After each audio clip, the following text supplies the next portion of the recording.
কয়েকদিন থেকে একটু ব্যস্ত থাকার কারণে আমার সংসারটা একদমই এলোমেলো হয়ে গেছে। আমি যেহেতু সারাদিনই বাসায় থাকি আর বাসায় থেকে থেকে অনেক বাজে অভ্যাস হয়ে গেছে, একটু বাইরে বের হলে শরীরটা খারাপ লাগে। কিছুদিন থেকে শরীরটাও খুব একটা ভালো নাই, আর আমার সংসারে পরিপূর্ণভাবে কাজগুলোও মনে হচ্ছে করতে পারিনি। আমি মেয়েটা অনেক পরিপাটি একটা মেয়ে, সবসময় সবকিছু গুছিয়ে গাছিয়ে রাখতে আমার ভালো লাগে। তবে বেশ কয়েকদিন থেকে আমার সংসারটা সেইভাবে আমি যত্নই নিতে পারিনি, যার জন্য আরো বেশি খারাপ লাগছিল। আমার এই সংসারটাকে আমি অনেক বেশি ভালোবাসি, অনেক বেশি যত্ন রাখি। একটু এমন তেমন হলেই আমার যেন ভালো লাগে না। তাই আজ সকাল সকাল নাস্তা পানি বানিয়ে আমি আমার ঘর বাড়ি পরিষ্কার করতে লেগে পড়েছি। হাজারো কাজের মধ্যে আমার ঘরটা যদি পরিপাটি আর গোছানো গাছানো না থাকে আমার একদমই ভালো লাগে না। মানুষ হচ্ছে অভ্যাসের দাস, যার যেটা অভ্যাস হয়ে যায় সেটা যতক্ষণ পর্যন্ত পরিপূর্ণভাবে না হয় সেই মানুষটা স্বস্তি পায় না। ঠিক তেমনই আমারও এমন হয়েছে, বাসায় থেকে থেকে বাসায় সব কাজ কাম নিজের মতো করে করতে করতে এখন একটু এমন তেমন হলে নিজের কাছে নিজেরই ভালো লাগে না। আমি আমার কাজগুলো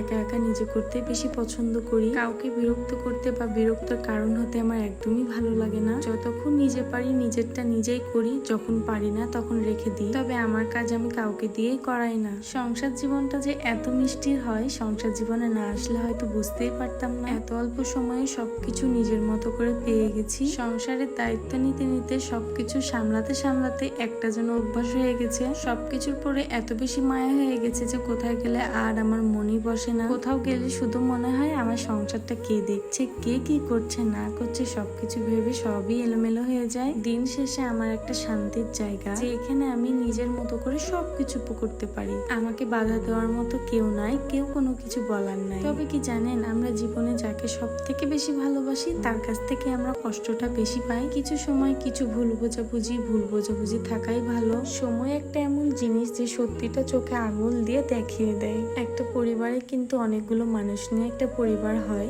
আর এই পরিবারের মানুষগুলো এক একজন এক এক রকম চরিত্রের হয়। যে ভালো থাকে সে মানুষকে ভালো রাখতে পছন্দ করে, আর যে ভালো থাকে না সে কাউকে ভালো থাকতে দেয় না। এটাই হচ্ছে প্রকৃতির নিয়ম। হিংসা অহংকার নিয়ে মানুষ কখনোই বেঁচে থাকতে পারে না। তার পতন একদিন না একদিন হয়, আর এমন ভাবে হয় সব মানুষই দেখতে পায়। আমরা মানুষরা এমন কোনো একটা কথা কারো ব্যাপারে শুনলে যাচাই বাছাই না করে অনেক কিছু মন্তব্য করে ফেলি। একতরফা কথা শুনে কখনো কারো উপরে বিচার করা জিনিসটা খুবই খারাপ। আমি জানি না আমার কথাগুলো শুনতে আপনাদের কার কেমন লাগে, আমি কথাগুলো বুঝিয়ে বলতে পারি কিনা। তবে আমার মন থেকে যে কথাটা আসে, যেটা বলতে মন চায় ওইটাই আপনাদের সাথে শেয়ার করি। আমি মানুষটা খুবই সাধারণ, আর সাধারণভাবে জীবনযাপন করতেই আমি পছন্দ করি। কখনোই কারো কোনো কিছু দেখে হিংসা করিনি, লোভ করিনি। সবার খুশিতে খুশি হয়েছি, সবার কষ্টে কষ্ট পেয়েছি। তবুও দিন শেষে অনেক রকমের কথা শুনতে হয়েছে। এটাই হচ্ছে মানুষের জীবন, আর এটাই হচ্ছে মানুষ। কারোর জন্য খারাপ কোনো কিছুই মুখ থেকে আসে না। আল্লাহ তাআলা যেন সবাইকে ভালো রাখে, সুস্থ রাখে, সবার মনে সকল চাওয়া পাওয়া ইচ্ছা আশা পূরণ করে, আর আল্লাহ তাআলা যেন